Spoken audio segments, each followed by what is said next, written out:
what billionaires do is they actually put their money back into their business. Warren Buffett doesn't take money out of his business. That's why he doesn't pay tax. Elon Musk wasn't taking any money out of Tesla. He sold stock and paid tax, but until he sold that stock, he wasn't paying any tax. Tesla wasn't paying any tax because they have all of the incentives a startup business gets. To make a move like that, you have to have kahunas and conviction. Long term, I'm bullish. We could see about a 20% correction next year. This is Josh Jalinski, the financial quarterback. Don't touch that dial. It's tax time, and we're talking to special CPA Tom Wheelwright about taxes and more. Tom Wheelwright is a best-selling author, CPA, known for being Robert Kiyosaki's personal accountant. He is a CPA CEO, best-selling author. Good morning, Tom. Welcome back. Good morning, Josh. Good to see you. Nice to be on your show again. So, as we head towards tax filing deadlines, what should our listeners be made aware of? Well, first of all, the IRS is behind. That's the first thing they need to be aware of. So they need to be patient. And if they're expecting a refund and they want a check, expect to wait for that check. If they're willing to share their bank account information with the government, get a direct deposit into their account, then they should get their refund pretty quick. But anything paper is taking forever with the government right now.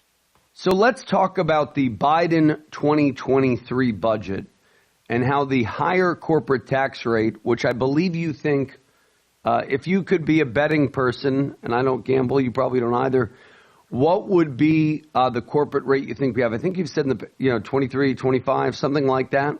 Is that correct? Well, we have a 21% rate, and the most they would raise that to is 25%. I'd be doubtful they get that through, but Biden would like to raise it to 28.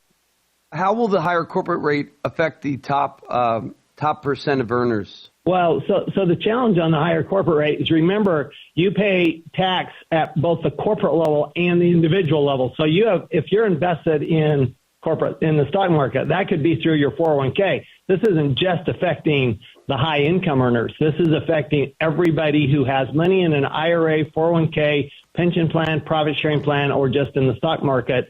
Because what happens is that higher corporate rates means, A, less money to be able to send out as a dividend, but B, it means less growth, because it means that the corporation has less money to put back into the company, and that means that it affects stock value as well as affecting dividends. It affects what they can do. It affects their cost of borrowing. It affects their cost of capital. And generally speaking, most tax people think raising the corporate rate is just a bad idea. I think the best part out of the Trump Tax Act in 2017 was the lowering of the corporate rate. That was actually the best piece of that legislation. What about QBI? Is there talk about first explain what QBI is? A lot of people don't even know that, nor do they really take full advantage of it.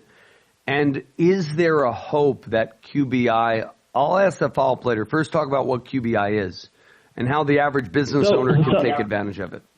Right. Most small business owners, they own their business through some type of a pass-through entity, either an S corporation, a partnership, or sole proprietorship. And when they brought the corporate tax rates down to 21%, they decided they need to bring the individual rate down, but only with respect to business income.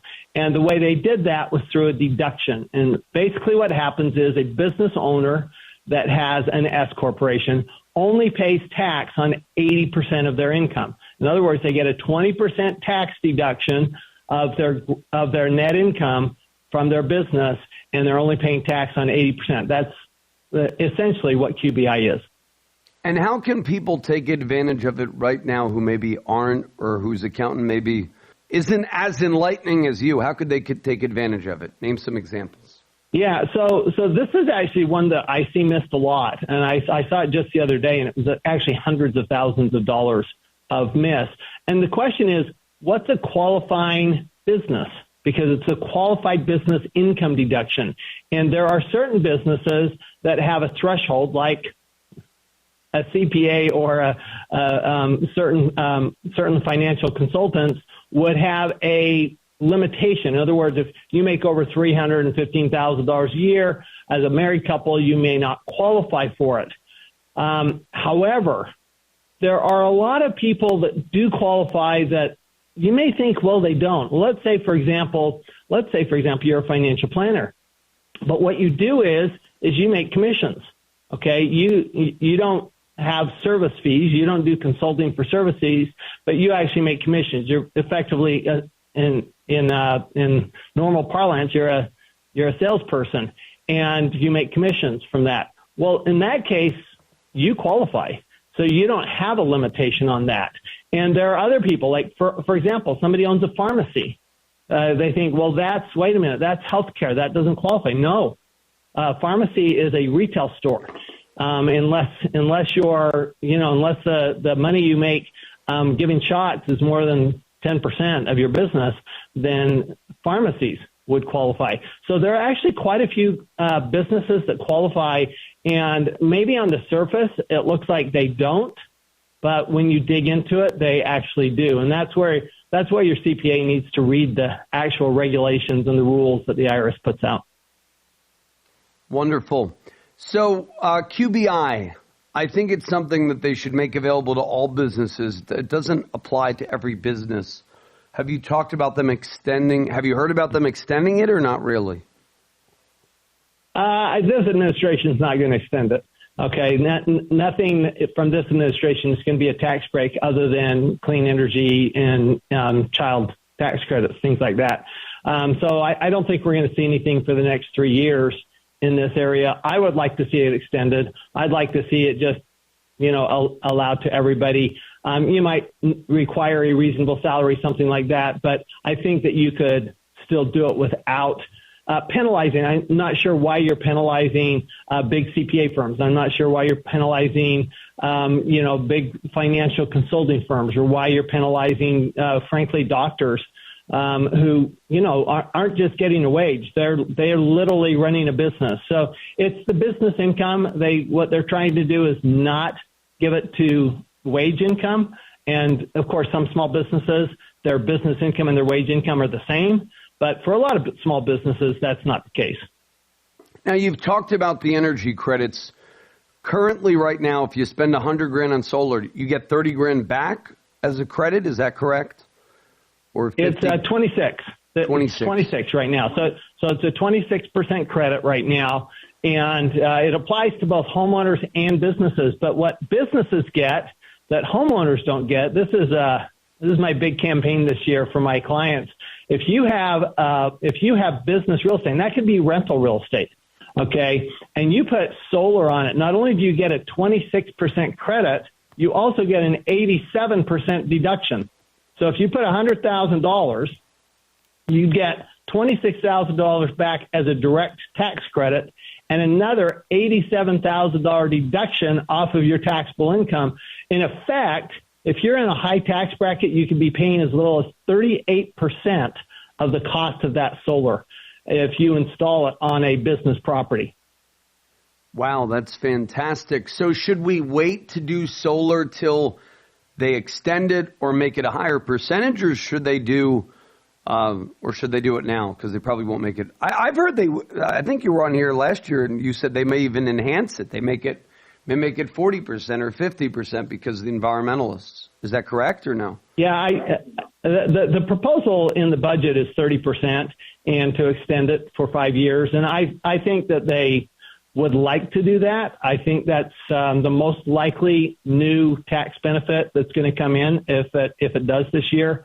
But I would do it now. I would do it now because it does take some time. I mean, with all the supply chain issues and everything, we found, for example, I'm putting it on my building, and I actually hired the company in September of last year, and they have not started yet. They will start in the next month. Well, okay, so that's a good 6, 7, 8 months. If you're going to get it in place by the end of this year, you want to start now. You've talked very briefly about Bitcoin taxes, the wash sale rule being eliminated, or the wash sale rule for stocks being extended to cryptocurrencies. Any other taxes on the horizons for holders of Bitcoin or other cryptocurrencies? I think the biggest, well, there's actually a couple that people need to be aware of. One, the biggest one is, of course, tracking your purchases and sales of Bitcoin, because remember, anytime you use Bitcoin, you sold it. Anytime you use Ethereum, you sold it. So it's not just when you actually sell it, but if you use it, that's a sale. It's a sale or exchange under the tax law. So tracking is the biggest challenge for people right now. And remember, it's a capital gain. So if you held it for less than a year, it's a short-term capital gain. Those are ordinary tax rates. And if you held it longer than a year, it's a long-term capital gain, which is at much lower rates.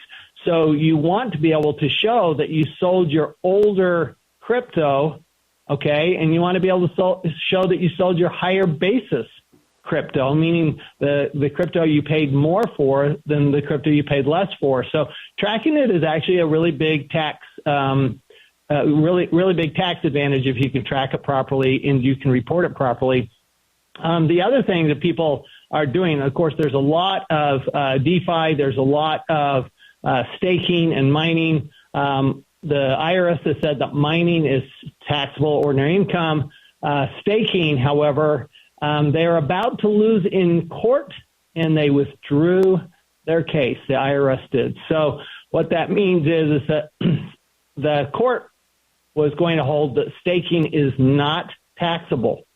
Okay, now they didn't hold that, but because the IRS withdrew their case, nevertheless, they were going to, and everybody knows that. So it looks like staking is probably not taxable, and mining is. And so there, everything, every time there's a new way to earn money in crypto, there's going to be a new way to tax it. So, Tom, you talk about a new level of consciousness to the average person and how you want to enlighten everyone on how tax benefits are incentives. Talk about that, how the tax law is basically an incentive tool by the government, because people think sometimes, you know what, only the rich can take advantage of this, but everybody can. Right. That's a big mistake that people make, is that, and we hear it a lot in the press. It's been a lot in the media, particularly the progressive media. And there's been a lot of discussion about, oh, well, the rich have all these loopholes and they're just taking advantage and they're cheating on their taxes. Even the IRS is suggesting that they're cheating, and they know better. The rich actually don't cheat nearly as much as the middle class cheats. Believe it or not, that's what the statistics say. But let's look at really what all of these tax benefits are, whether it's depreciation on a rental home, whether it's research and development tax credits or solar energy credits. These are incentives to do what the government wants done. The government learned long ago that if it spends $1 directly, then all it can get in return is $1 worth of goods or services. So if it went out and built housing and spent its own money to build housing, it would just get, $1 worth of housing back. But if it gives an incentive, like, for example, the low-income housing tax credit, which the housing people say is the most important incentive, the most important part of the tax law when it comes to building enough low-income housing, which we're short on right now, that those incentives, basically the government can put in, say, 10% or 20% or 30%, and they get back multiples in return. So the government this isn't a gift from the government. This is an investment by the government. And that's, I think, a big difference that we need to think about. These aren't loopholes. Are there loopholes? Yes, there are. But that's not what we're talking about. We're talking about primarily the tax law is a series of incentives, and it's for everybody. Like you say, Josh, the tax law, I would like to always say, the tax law is fair, meaning that anybody can take advantage no matter how rich or poor they are. Now, if they're poor, they're not paying any tax, so there's nothing to take advantage of. They're already not paying any tax. But the middle class can take every bit advantage of all of these tax benefits. We were talking about the solar tax credits. Everybody can take advantage of those. You don't have to be rich for that. Everybody deducts their home mortgage interest, so nobody calls that a loophole. And yet, except for a few of the very liberal think tanks do call it a loophole, nobody calls the fact that their health insurance is not taxable to them, okay, a loophole, although it is the single biggest tax cost in the U.S. government budget, is the fact that employer-paid health insurance is not taxable to the employees. We don't call those loopholes. We call, those are just tax benefits. We need those. Well, all tax benefits are incentives. They're all incentives to do something. For example, if you're a business owner, you can pay your child up to over $12,000 a year, and the child pays no tax on it, and you get a deduction for it. Well, okay, what's that incentive? That's an incentive to teach your kids the business. That's an incentive to teach your kids how to work. And that is it's a very clear incentive in the tax law. You don't even have to pay Social Security tax when you pay your kids, and if they're under 18. And so very clearly, that is an intentional incentive to parents to employ their children. So we have these incentives throughout. And the big lie going on right now is that the tax law favors the rich.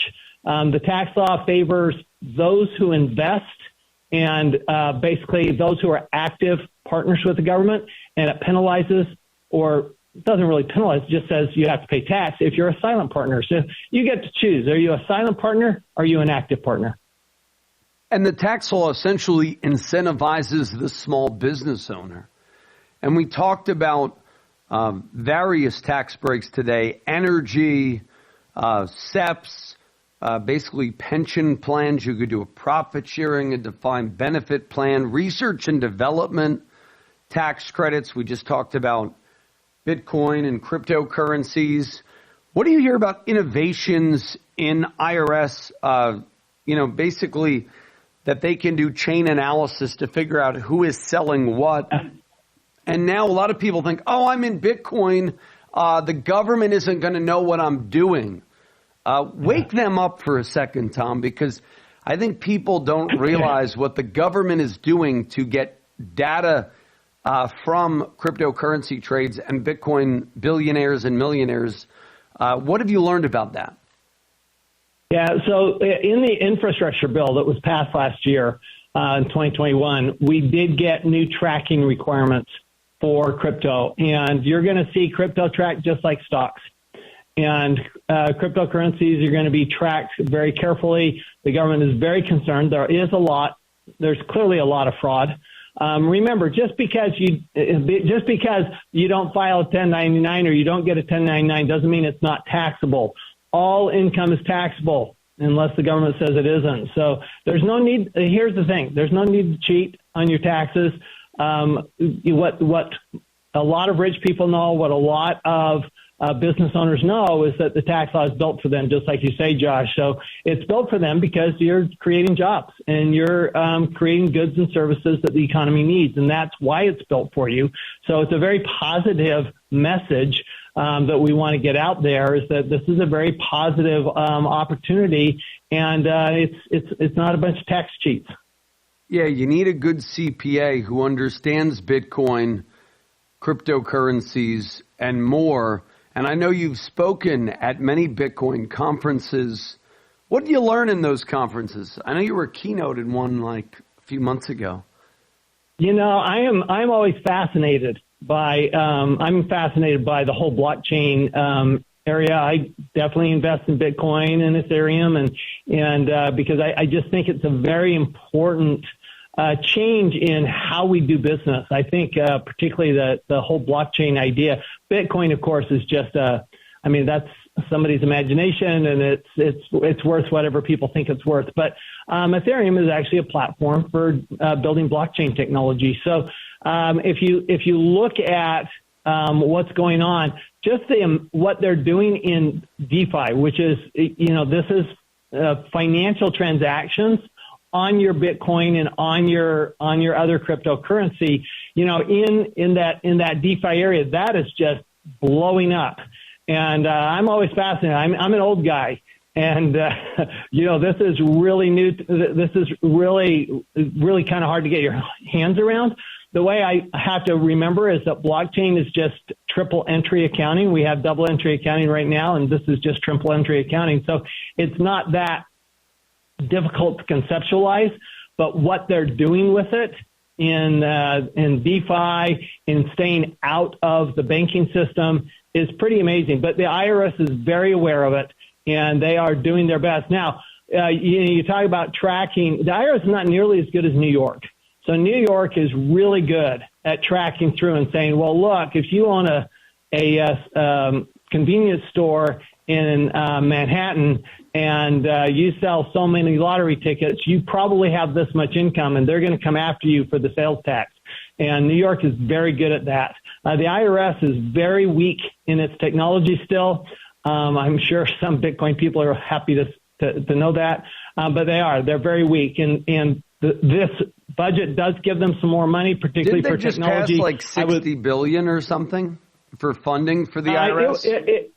Well, no, that was actually in the Build Back Better. They were going to give them $80 billion, but that didn't pass.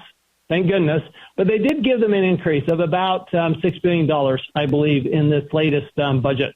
And so the IRS needs it. I mean, there's no question. Their technology is awful. I was on the phone with the IRS yesterday, and her system kept shutting down.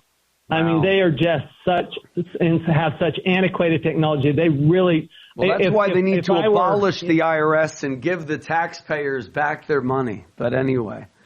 Well, that would be one answer. We would have a revolution or a flat tax, although that wouldn't be good for your business. But you own a lot of different businesses, so I'm sure you would do fine. I'm going to be just fine. A flat tax is interesting. Flat tax is something proposed by both the left and the right, and never the middle. And the reason is because the way politicians get what they want is tax incentives. Tax incentives are a very big part of the political spectrum, and they're a very big part of the economy. And really, actually, you went to a flat tax, you would have an enormous disruption to the economy. I'm not saying it would be bad. I'm just saying it would be an enormous disruption. We're talking about tax incentives. We talked about solar. We talked about Bitcoin. We talked about cryptocurrencies. Now, explain how raising taxes won't ultimately fix anything, and how billionaires know how to minimize taxes to make more money while paying less tax. Well, yeah, because here's the thing. This goes back to the whole discussion, is it a loophole or is it an incentive? If you're a typical taxpayer, you're basically a silent partner with the government. You go to work, you get your pay, and the government takes money out of every paycheck. Or you're a small business owner, and every quarter you're paying quarterly estimated taxes, and you're really not having any say in whether or not you pay tax. If what billionaires do is they actually put their money back into their business. Warren Buffett doesn't take money out of his business. That's why he doesn't pay tax. Elon Musk wasn't taking any money out of Tesla. He sold stock and paid tax, but until he sold that stock, he wasn't paying any tax. Tesla wasn't paying any tax because they have all of the incentives a startup business gets. Okay, so they get net operating losses, they get the research and development tax credit. Tesla has, millions and millions and millions of dollars of research and development tax credits. Same with Amazon. So these big companies that you see, well, they didn't pay any tax and their owners aren't paying tax. Well, why is that? It's because they're putting their money back into the economy. They're not spending it.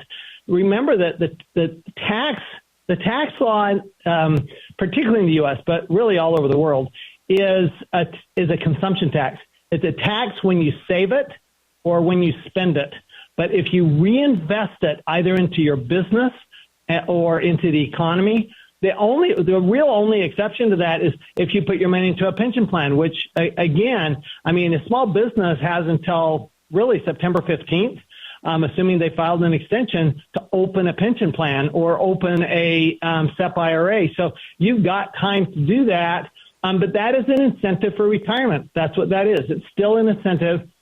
IRAs, 401ks, pension plans, they're still incentives. These are incentives to put your money, frankly, into a retirement plan, and they're, frankly, an incentive to put your money into Wall Street. Now, a lot of people don't take advantage of those. I mean, it's so simple, but explain how much the average small business owner could get if they do a profit-sharing plan. Oh, it's almost $60,000. And if you're, Josh, I listened to your ads and you talk about, people in the last 10 years of, before retirement, they can put an enormous amount of way in a defined benefit pension plan. So I've seen business owners put away $300,000, $400,000, $500,000 a year for the last 5 years of their business into their pension plan. You can really hyperfund your pension plan in the final years, and you still have to fund for your employees, remember, but of course they're a lot younger, so they're going to get a much smaller allocation. But remember that there is still that option, and with a SEP IRA, that's almost $60,000 a year. So that's a pretty big number that you could put away between now and September. And how much? So $60,000 approximately with a profit sharing, as much as between $100,000 and $500,000 for a pension type program. And then a lot of people I see, maybe you can't put in that much. A lot of people don't even do the solo 401k or the solo Roth 401k, which is a great way for people who normally make too much money to do a Roth without paying all that tax on a conversion. Explain the solo Roth or solo 401k option. Yeah, so that's almost $20,000 you can put into a solo 401k. So there's still money you can do. And like I said, I mean, it's actually not that hard. You've got till September 15th to do it, so you can do it for 2021 still.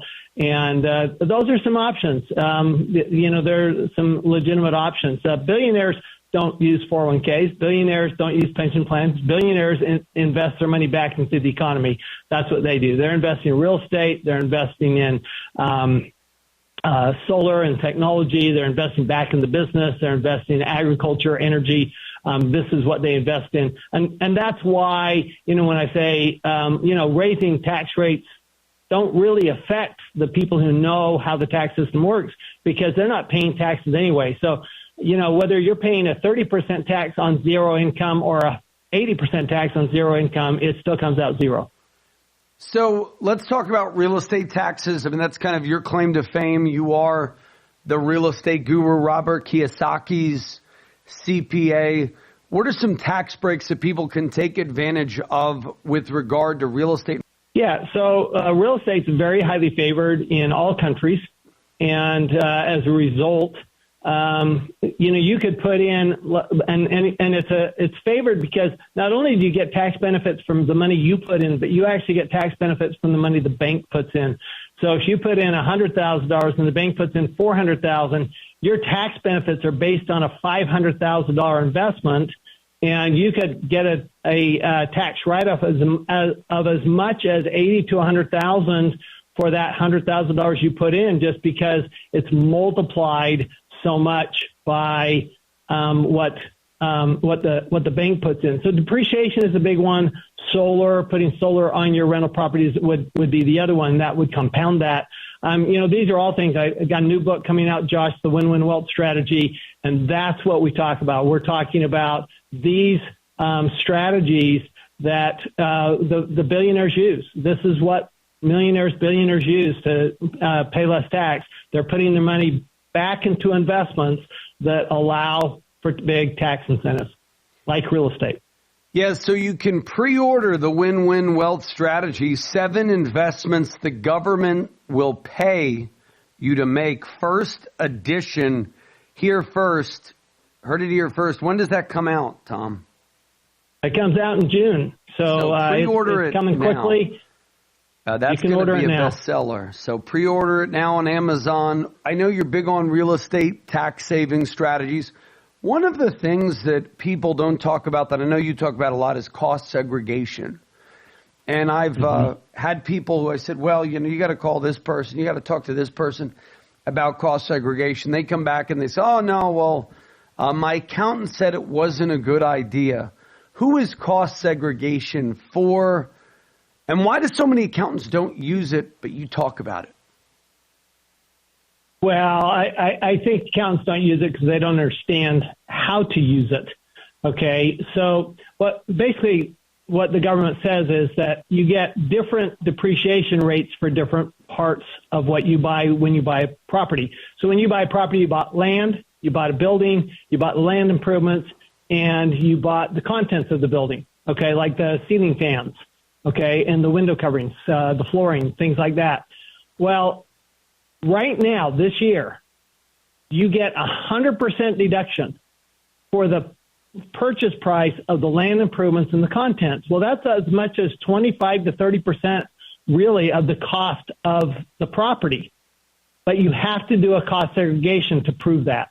And so you hire, it's typically an engineering company that goes in and determines how much of that purchase price should be allocated basically to land improvements and to the contents, and that you get to deduct all in 1 year. Now, accountants don't like it because I mostly think because they're lazy, but I think more accountants just don't understand it. That the reality is we want our money now.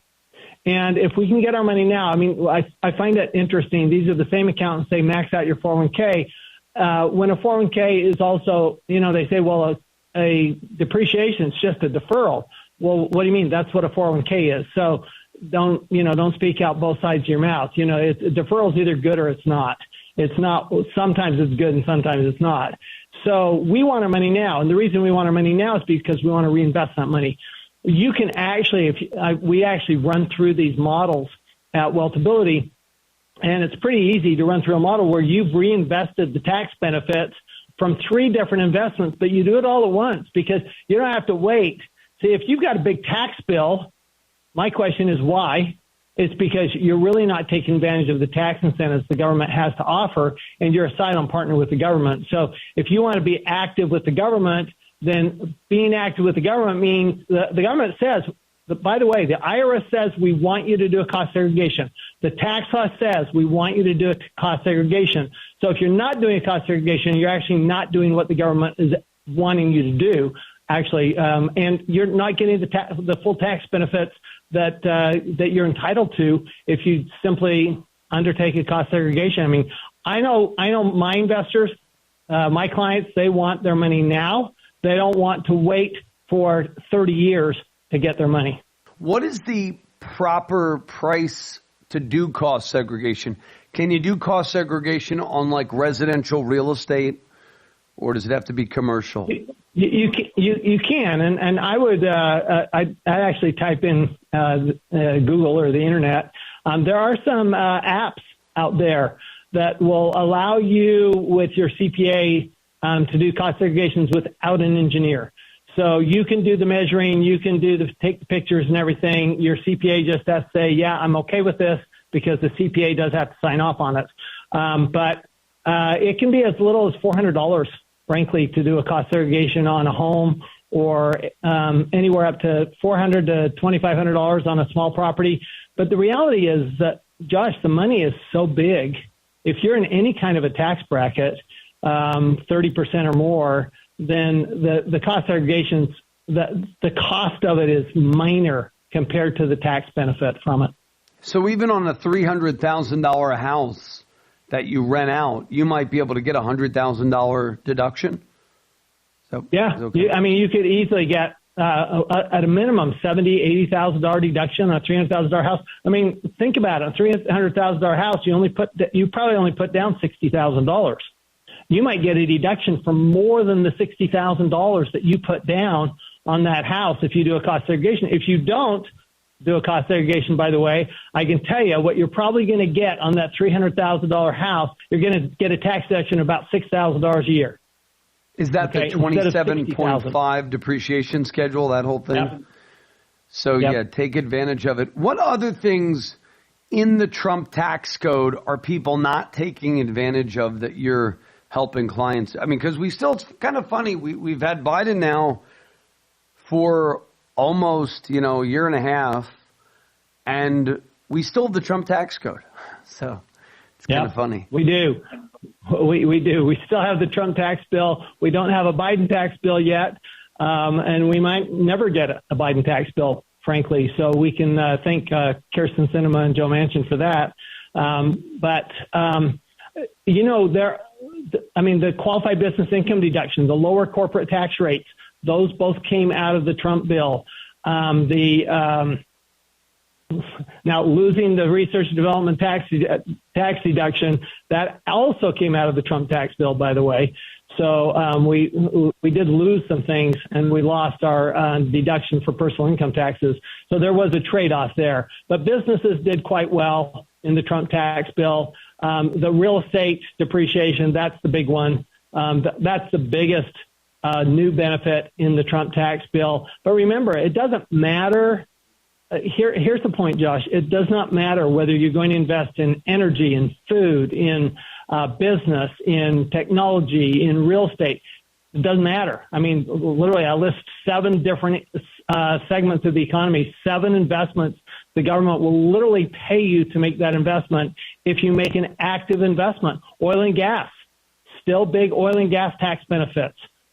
Solar tax benefits that we've talked about. So lots and lots of tax benefits. If people are paying tax, either it's because they don't understand the tax law or they choose to not take advantage of what the tax law has to offer.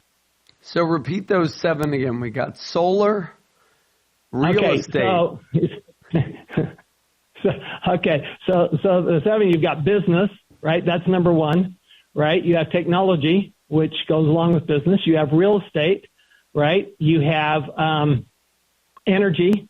You have technology. And the 2 that I have, 2, and one's near and dear to your heart, which is retirement, and the other one is insurance. Actually, there are significant tax benefits in the insurance. And Josh, I don't know if you handle insurance, but both insurance and retirement are actually big incentives from the government. Yeah, no, I love insurance tax breaks. It's a tool of the rich that a lot of people don't use because they don't trust their average run-of-the-mill insurance advisor. And hey, I don't blame them. That's why we have a consulting for high net worth individuals on insurance. What particular on insurance, since we didn't really cover that, are you focused on? Well, you always have a choice. Is insurance an expense or an asset? Right? If you have term insurance, that's an expense. But if you have whole life or universal life, that is an asset. And the government does not give many incentives for term insurance. Some, because of course when you die, that money is not taxable. It's not taxable to you, and you can set it up so it's not even in your estate. So you don't pay estate tax and you don't pay income tax. So that's a really easy one. If you want to get money to your heirs, your kids, your spouse, then term insurance gets it to them completely tax free. But whole life or universal life, something that's permanent insurance, that is something that not only do you get, you can get pretty intricate with it, as you know, Josh. I mean, there are lots of great strategies with it. Not only do you get the benefit of not paying tax on the money coming out, but you can borrow. You can use it as collateral to borrow. You can take that money, put it back into real estate. I mean, there's all sorts of things you can do with insurance that you can basically use it like a bank account or a savings account and have the insurance as well. So it's a bit of a twofer. You get the insurance and you get to have the cash available to you to invest in other areas. Now, that's fantastic. And you can write off the interest on the loans against the insurance policy if used for business purposes. And a lot of people, might say, well, I don't trust insurance. Well, you don't need to trust it. But if you've done a good job, who's going to pay all the estate taxes when you die? You could be a Bitcoin millionaire and billionaire, but the government is going to figure out who owns the Bitcoin when you buy something. Recently announced at the Bitcoin conference, Jack Mallers announced that Strike has partnered with Shopify, so you can actually buy products on Shopify with the Bitcoin, but that's going to trigger a tax. And the IRS is going to eventually figure out, because they're going to be so broke, they're going to need to pay money to figure out who owns what Bitcoin where. They're going to be able to figure out who owns what where, and they're going to tax you.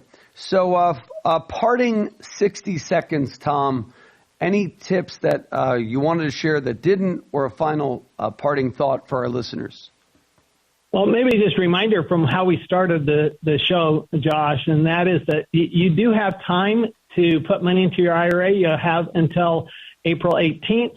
You have time to set up a self-employed pension pension plan. You have until September 15th, as long as you filed an extension or file an extension for your business. And so there's still time. You may qualify for the qualified business income deduction. You may qualify for the pass-through entity taxation at your state level. All of these things add up. And, you know, when you say the rich don't pay tax, it's not because they're using one thing. They're using everything. And that's why I wrote the book, The Win-Win Wealth Strategy, is so that people understand that this is not about cheating. This is not about getting away with something. This is about doing what the government wants done. And when you do that, you'll always make way more money and pay way less tax. That's the way it works.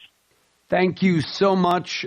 You can find out more. Pre-order the book, The Win-Win Wealth Strategy, 7 investments the government will pay you to make. First edition on Amazon or wherever books are sold. I want to thank you, Tom, for joining us. It was an enlightening interview, as always. And folks, get his book. Any other things you'd like to promote before we go to the next break?